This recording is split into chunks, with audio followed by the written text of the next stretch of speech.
परिवार। हर रात की तरह आज भी मैं देर रात घर पहुंचा। हमेशा से कोई भी गलत आदत न होने के कारण कॉलोनी में कोई भी मुझे देर रात आने पर गलत नज़रों से नहीं देखता था। मैं हमेशा इस बात को लेकर गर्व करता कि लोग अपने बच्चों को मेरी उपलब्धियों का उदाहरण देकर अच्छा पढ़ने लिखने की सलाह देते हैं। खैर, यही सब सोचते हुए मैंने अपनी चाबी से घर का दरवाज़ा खोला। हालांकि मुझे पता था कि जब तक मैं घर नहीं पहुंचता तब तक अदिति को नींद नहीं आती थी, और मैं अपने 5 साल के बेटे पीयूष को नींद से नहीं जगाना चाहता था। दरवाजे की हल्की सी आहट पाकर अदिति हमेशा की तरह कमरे से बाहर आई।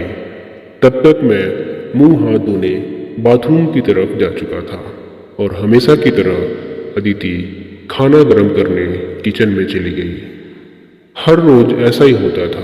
सुबह घर से निकलने के बाद हमारी मुलाकात रात को खाने पर ही होती थी। अदिति को इस तरह की जीवन शैली से कोई समस्या नहीं थी। एक हाई क्लास सोसाइटी में अपनी साख बनाने के लिए हर किसी को इस हद तक की मेहनत करनी ही पड़ती थी। पीयूष सो गया। खाना खाते हुए मैंने अदिति से पूछा, हाँ, काफ़ी देर से आपका इंतज़ार कर रहा था, लेकिन फिर इंतज़ार करते करते ही सो गया, अदिति ने शिकायत भरे लहजे से कहा। लेकिन हर बार की तरह मैं मुस्कुराकर बात को टाल दिया। अगली सुबह रात को देर से सोने के कारण हर रोज मैं सुबह देर से ही उठता था, लेकिन जब तक मैं उठता तब तक पीयूष स्कूल चला जाता था।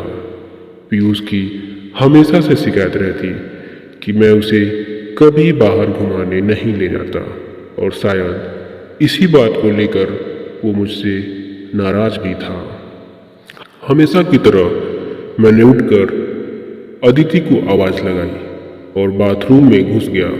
थोड़ी देर में ही अदिति नहाने के लिए गर्म पानी ले आई। तुम नहीं होती तो मेरा क्या होता। हमेशा की तरह मैंने पानी की बाल्टी लेते हुए अपना घिसा पिटा डालाक मारा, और हमेशा की तरह ही अदिति मुस्कुराते हुए खाने की तैयारी करने किचन में चली गई। खैर, ऑफिस के लिए तैयार होकर जब मैं खाने के टेबल पर आया तो पीयूष मुंह फुलाए बैठा था। क्या बात है जनाब, आज स्कूल नहीं गए? मैंने प्यार से पीयूष के बालों पर हाथ घुमाते हुए बोला। आज संडे है, पीयूष ने गुस्से भरी आवाज से कहा।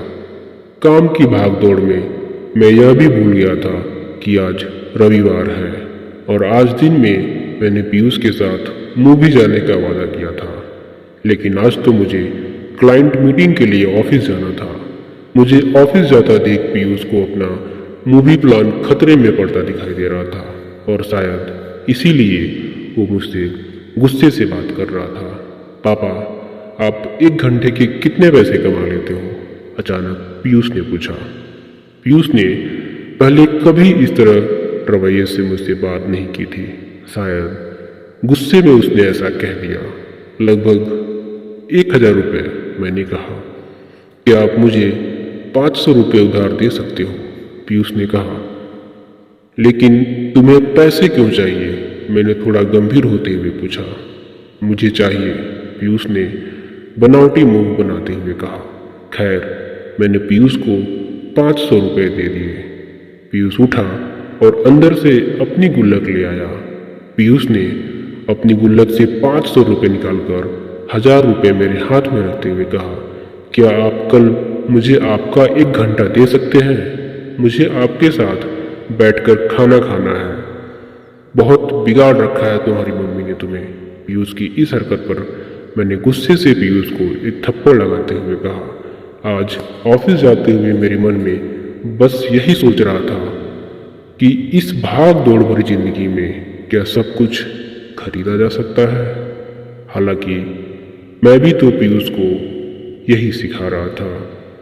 कहानी का तर्क है कि परिवार के लिए पैसा कमाने की चाह में हम परिवार को समय देना ही भूल जाते हैं। जिंदगी में सबके बीच में तालमेल बिठाकर चलना ही समझदारी है।